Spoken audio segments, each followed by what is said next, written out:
Welcome to the Mischief. I'm Valen, and this is Astral Sorcery. Today I'm going to be talking about attunement. That's right, self-attunement, as well as the perks you can gain from that. So as before, in this one we are still covering the attunement chapter. Specifically, we're going to be covering Starlight Attunement, Personal Attunement, Shifting Stars, Sealing Perks, and Dynamism Gems. We might also cover a little bit extra in there, but not too much. I will be starting off, however, with one of the things that really tends to frustrate people with Astral Sorcery. And I personally like it because it encourages you to make some of the items, and that is like building structures. This is by far, in my opinion, the largest structure. It's probably not the most complex, but it is a very large area when you need 225 sooty marble to make this. And this item here is very key for getting yourself and your crystals attuned to specific constellations. And of course, you can switch it to, two-dimensional, and you can change the different, layers and stuff, clicking on here and so on. You can also see all the ingredients just by hovering over the little star. And it also will tell you, typically, if it's crafted in an altar, how much light is used. But this is not crafted in an altar. I mean, the one specific item, this Attunement Altar item is, which, as it says here, it needs a bit depending upon the different type you have. But moving on from that, I'm going to show you kind of a shortcut on how you can make this pretty darn fast and without having to run around too much either. It will require the use of a formation wand, which I have covered in the previous video. If you're unfamiliar with that, I recommend you check out that video, as I will not be covering it here. Now, a few things you will need to know is, one, I am in creative, so therefore my starlight charge is going to be infinite. It will recharge quickly. Yours may vary, but it shouldn't vary too much. You will need at least one of each of the different blocks that you will need to build with set out. Plus, your inventory will need to be filled with all of the ingredients that you had on that list. Find yourself a big enough flat area that you can work with, and then I recommend just putting down a couple pieces of mismatching material. If you're in a grassy area, obviously don't use dirt because the grass will go over it, but it's important so that when you dig this out, you can still see where the center is. This is why you're putting this down, because it's always very difficult to try and find this afterwards. But if you break this one, you now have a marker here that you can aim at while you're over here. Now, if you take your formation wand and you click on something, or sneak click on something like sooty marble, and you have enough in your inventory, you're going to want to also sneak click in the air so that it changes to this, the horizontal plane. And if you can't see where it's going because you've got so many of these in your inventory, just aim without highlighting it in your hand, then click, and you've already got a huge amount. Now, second to this, you can use your wand again. Personally, I like just doing this, where I take a little bit of this and just run around, do like a little diagonal. 2 of the sooty marble and 1 of dirt. And this is basically going to do your outline of your entire altar. It's really simple and straightforward. I think it's fairly easy to actually remember. And then you just change the mode of your wand, because right now it's still this massive plane. You just want to sneak click again until you get back to drawing line towards player. And then you can just kind of stand back here and you can just draw the rest of the sooty marble, run from one corner to the next, and you've quickly got yourself set up with a whole bunch of sooty marble. 225 sooty marble just like that in the square area that you need. Now, the next part is going to be changing left click to just kind of clear your wand from placing sooty marble, and then sneak right click on the next item, which is going to be the marble arch. And then you're basically going to be doing the same thing. Just go over here and over here, and you just kind of draw lines at this point. It's not that difficult. You can even go so far as to go one out on each one, and then you can draw each of the corners. It's pretty basic and simple. I mean, you can do this by hand too if you really want, but I find if you already have the wand, you might as well just do it. And if you do too many of them, I mean, it's no big deal. You just kind of break it with a pick and get the 1 or 2 back that you might have oopsed out of there. Like I said, it might be quicker for you to actually place these ones on the corner, but along the sides, it is very quick and easy to do that. And I highly recommend that you just do exactly that. Let's see if I can actually get this here to come out there, there, and there. Then, of course, you just kind of run over here, shake it out, then sneak right click on the next one.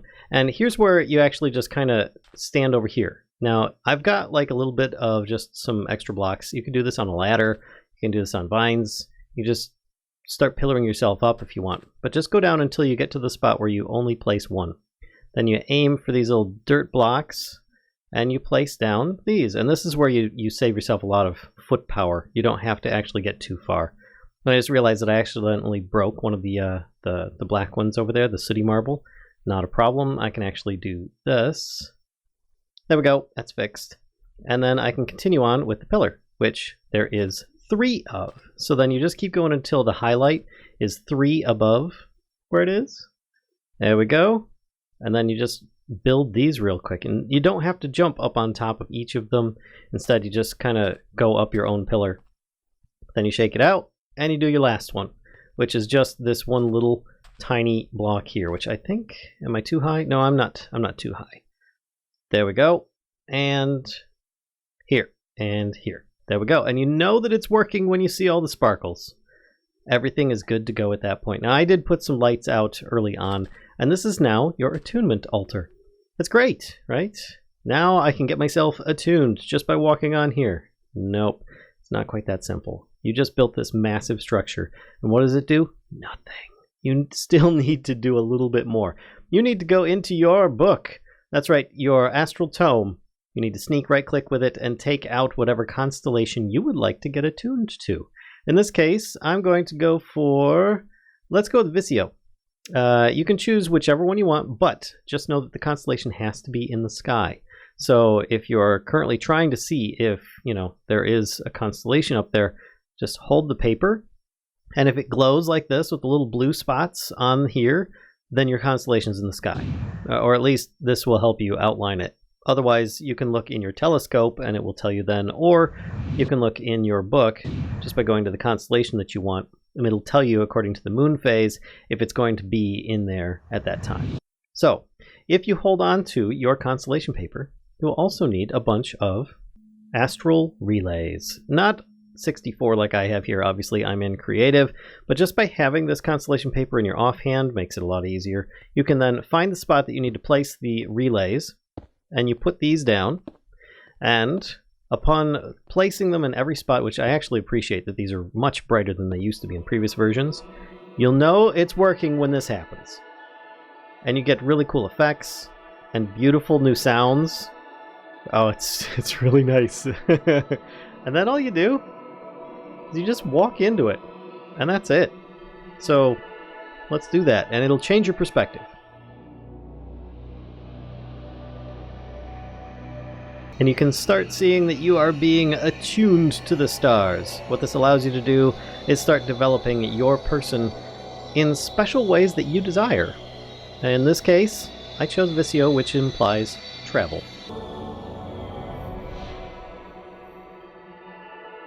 I have to say that's the first time that I've done that since the new updates, and wow, is that impressive. Okay, the sound is really, really nice.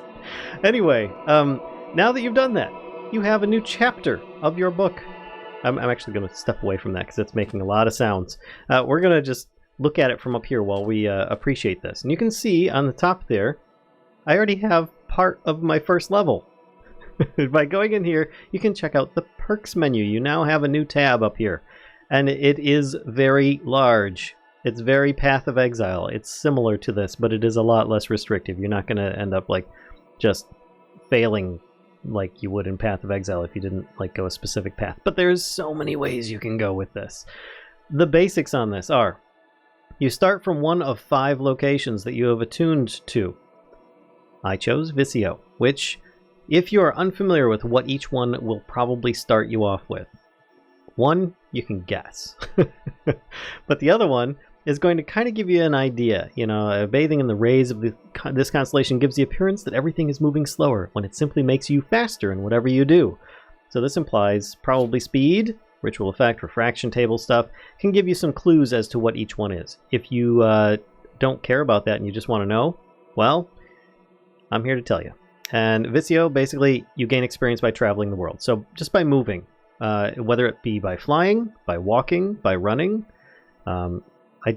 I don't know that you get any by going up or down. No, you don't. It's just by traveling on a horizontal plane. So if you're constantly going up and down, it's not going to make as much difference as it will going left and right, or north and south, etc. But there are other ones. We've got Armara. You gain experience by taking damage. Then there is, this one's a locked one because I haven't actually unlocked all of them. Give me 1 second and I'll be right back. There we go. I have now learned the one that I was missing, Dissidia. So let's go back here and we can check out the perk tree again. And now I can see the root Dissidia. And this one you gain experience by dealing damage. Continuing on over here, you gain XP by breaking blocks. And down here, you gain XP by building things, or by placing blocks. Of course, got Evitus, got Evorcio, and Dissidia, as well as, of course, Armara and Visio, which I picked. Now, each one is going to be different. You can actually, as you level up, right now I have 1 point to start, and I can place it in either of these spots. I can get myself a automatic 2% increased dodge chance to just take no damage, or I can go with 4% increased reach. Either one is pretty good. I'm going to go with the dodge chance for now. And there we go. I've now leveled up to level 1. And you can do a lot more with perks than just what I'm showing here. There are these little ability areas. Let's focus in on it. Now, obviously, just by starting on one of these, you get an automatic bonus. I have 10% increased movement speed by default with Visio. Now, if I were to choose Armara, I'd get 20% more armor. If I go with Dissidia, I get 10% more damage, whether it be projectile or melee. And if I choose Evorcio, I get an extra blocks reach. This is mostly going to be for using tools, not weapons, so keep that in mind. There are ways of doing it for both, but not to start. And then Evitus does +2 added maximum life, so I get extra hearts with that one. Get 1 whole extra heart. And each one, as you level up, yes, you could feasibly kind of run around over to the other one and then try increasing. You could then gain XP from building things as well as running around, or by taking damage and running around, or both, or all three, or whatever. There's lots of different ways to go. And you'll probably notice that there are these really big ones out here. You're unable to grasp the effects of these. That's because these represent a much farther constellation that you can't see as of yet. You won't be able to until later chapters, but just know that currently you already have expanded your vision on constellations. In my inventory, I had a constellation paper that was saying you can't see anything here. Now it says Octans, which I now have in my constellations. Octans is now here, and it's question mark. What does that mean? Well, let's take a look in the telescope, and maybe we can find ourselves a new constellation or two. Oh, look at this. Got new constellations. I don't even know what this one is. I don't have the paper for it. If I had saved a whole bunch more of those blank ones, then I probably would have it. But for now, I think... Oh, look, I've got another one here. I don't even recognize this one. Either way, you could end up taking your time with your new constellation papers, tracing out a whole bunch of new constellations. Now, can you attune to these new constellations? No. The really, really distant ones that you can find in future chapters, not in this chapter, you can also secondary attune to in your perks tree. That's what these locked areas are that you might see around here like this. But I'll cover those in the future. For now, just know that there's a ton of different things you could do in here. I mean, there's a lot of percentages increased. You've got some gem sockets as well, which I will be covering today.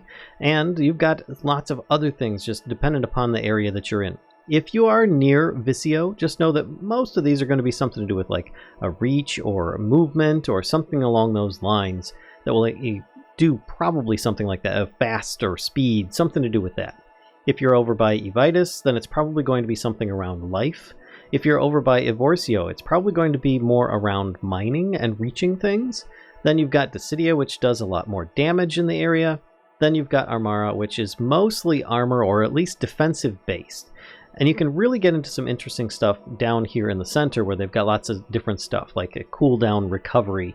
You get extra smite or sweeping edge built into your different weapons and tools without even enchanting them. That's right, because you're enchanted with perks. So just to show, I'm holding my Astral Tome, and by holding it, it currently displays my level. If I don't hold it, it's not there. So let's hold on to this. Let's actually get myself a traversal wand. Now, if I choose the blink mode, I am not gaining any extra power from that. I did gain a sound increase because I wasn't actually moving. But if I use dash, then it might help me with my Mantle of the Stars, which allows me to fly to get up into the sky and start gaining some levels rather quickly, as you can see here. Now, I'm already level 3 now. That was pretty quick, but if I just run around on the ground, it also helps. I'm not moving quite as fast as I was with an Elytra, but that is a much later game and can obviously help you with higher levels a lot quicker. Well, even lower levels. But just the same, I've now leveled up 3 times. Go back in your perk tree, and you can start unlocking things like this and this. Gem sockets. These can be really, really powerful. You can actually make yourself, instead of a space wizard pursuing your different options in here, or even a combination of them, you can go for gem sockets. If you're trying to find where a special ability is or something that adds into something, let's say that you really, really just want to go super, super fast. You got to go fast. Anything that contains the word speed has just been highlighted on here with all these things. There you go. Movement speed. You've got mining speed. You've got projectile speed. There's so much to choose from. But if I look up something like gem sockets, there's only 5. Actually 6, I'm sorry. There's the one in the center here. But you can see I've unlocked one. That says empty gem socket. Right click to choose from your inventory. You have no gems in your inventory. Well, let's fix that. We're going to cover Dynamism Gems. These are rare, very often overlooked and can be very strong with how people end up using them. Dynamism Gems, well, it tells you all about them in here, but I'm going to give you a brief rundown. Alright, here I am in a new area with a little bit different of a level. I'm currently level 28. I've been playing around with Visio, but you can see that I can basically do a lot more with my perk tree if I so desire. Let's click on that. You can see I've got quite a bit unlocked in here, and I have access to plenty more. I even have some more points. I've got some weird stuff over here, ceiling sigils and so on. But first we're going to show you Dynamism Gems. So, Dynamism Gems, how do you make them? 1, you get a bucket of liquid starlight. 2, you toss in some kind of rock crystal, probably your cheapest, crappiest one that you can. Don't be afraid to use star metal cutting tools to get size split offs and just keep making a bunch of size ones. And then toss in a bit of illumination powder. This might take you a few tries because if you're too close, but let's toss this back in. There we go, and you'll start seeing yellow particle effects like this. Now once you wait long enough for this to actually happen, there you go. You'll get one of these, a gem crystal cluster, which this is just a baby. It's got 3 stages. This is the first. The second looks like this, which it's growing, which is good. You definitely want that. Let me put this back here. And then, of course, there's a third stage, which looks like one of these 3, which will be harvestable at that point. You don't want to harvest it while it looks like this, or while it looks like this. You're going to want it to have some color to it, whether it be orange, blue, or like this silver here with a dot on it. And this one here is just kind of translucent white. So this one here will be ready in the daytime. It will probably, when it goes from this stage to the final stage during the day, it'll look like this. If it does that during the dawn or dusk time, basically when the sun is rising or setting, there's a very small area, it could look like this.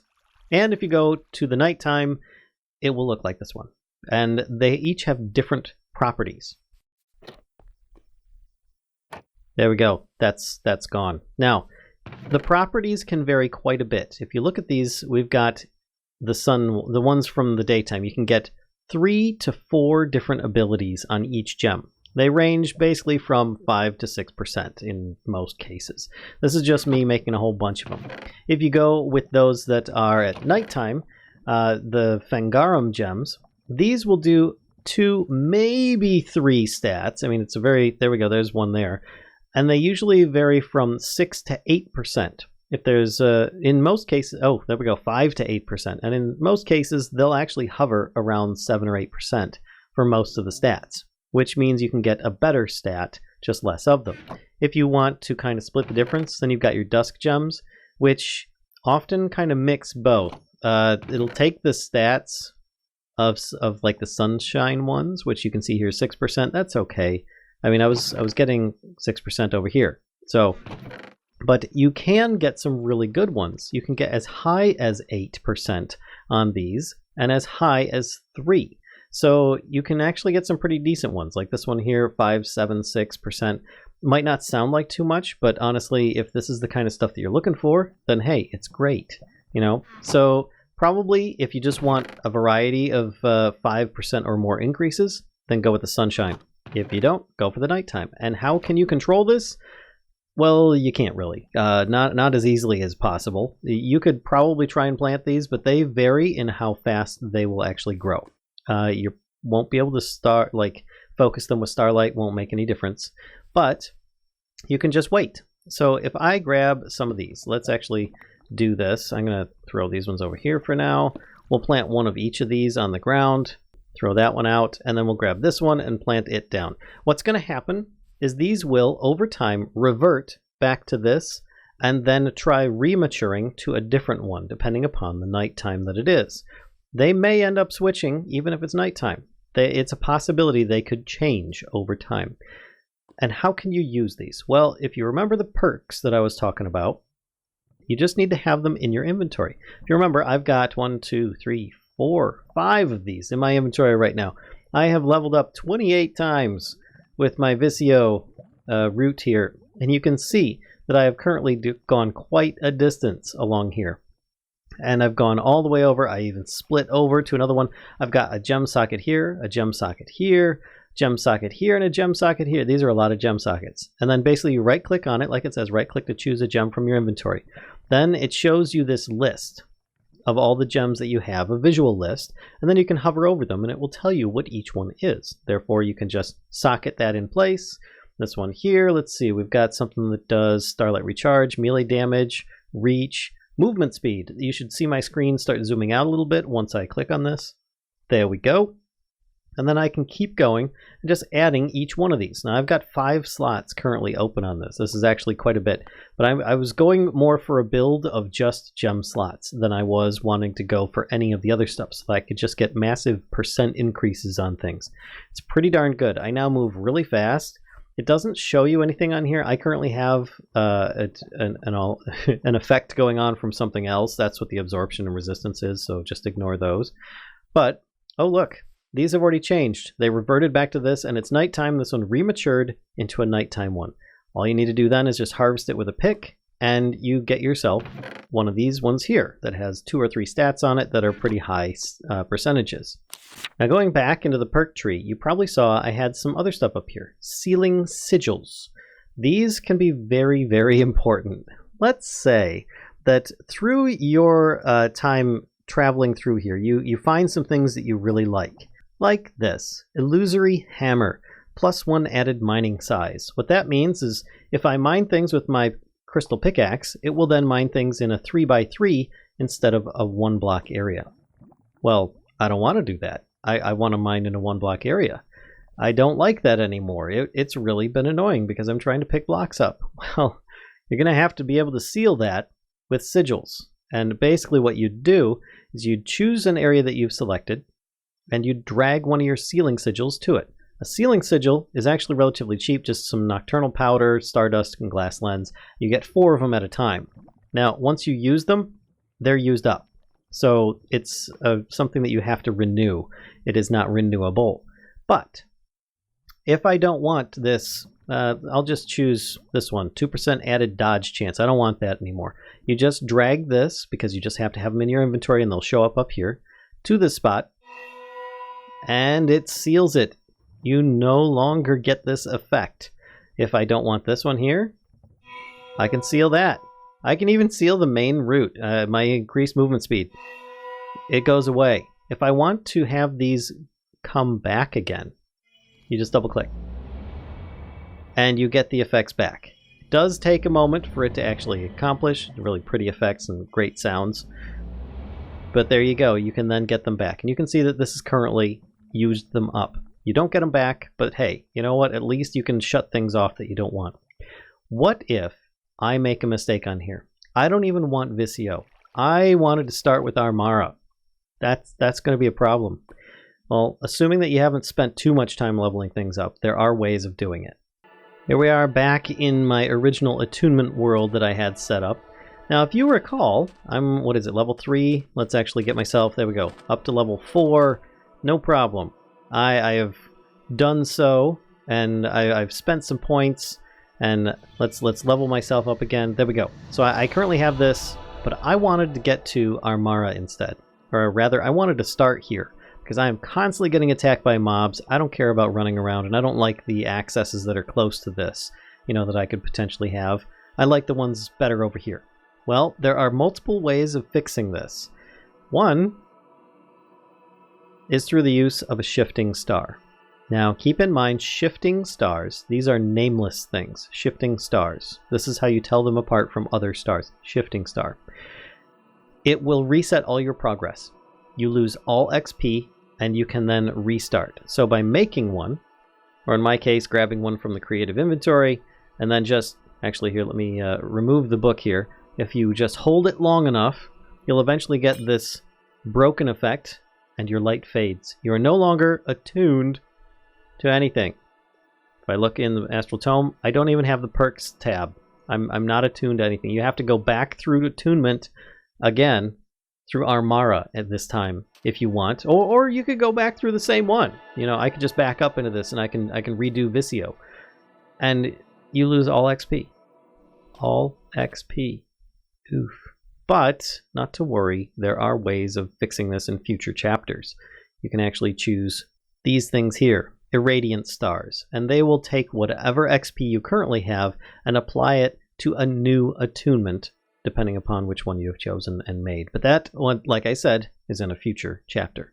Now, the last thing that I wanted to cover today is going to be attunement of non-personal nature. That is going to be of crystals. So if I take this and throw a crystal up there, I will attune a crystal to Visio instead. Now, what does this enhance? Not much in this chapter. This is why I showed you how you can fast track to other chapters. It's a really pretty effect and great sounds, I have to say. Everything in here will probably take you a little bit of time to actually accomplish when you're attuning stuff. So don't think that this is like something you can just click it and it's done. Now here's the problem, is that if I walk into that, I'm going to re-attune myself, so I'll be back in just a moment. Actually, I figured out how I can do this. There we go. And I now have a Visio crystal that has been tuned to Visio. So what does the benefit of this have?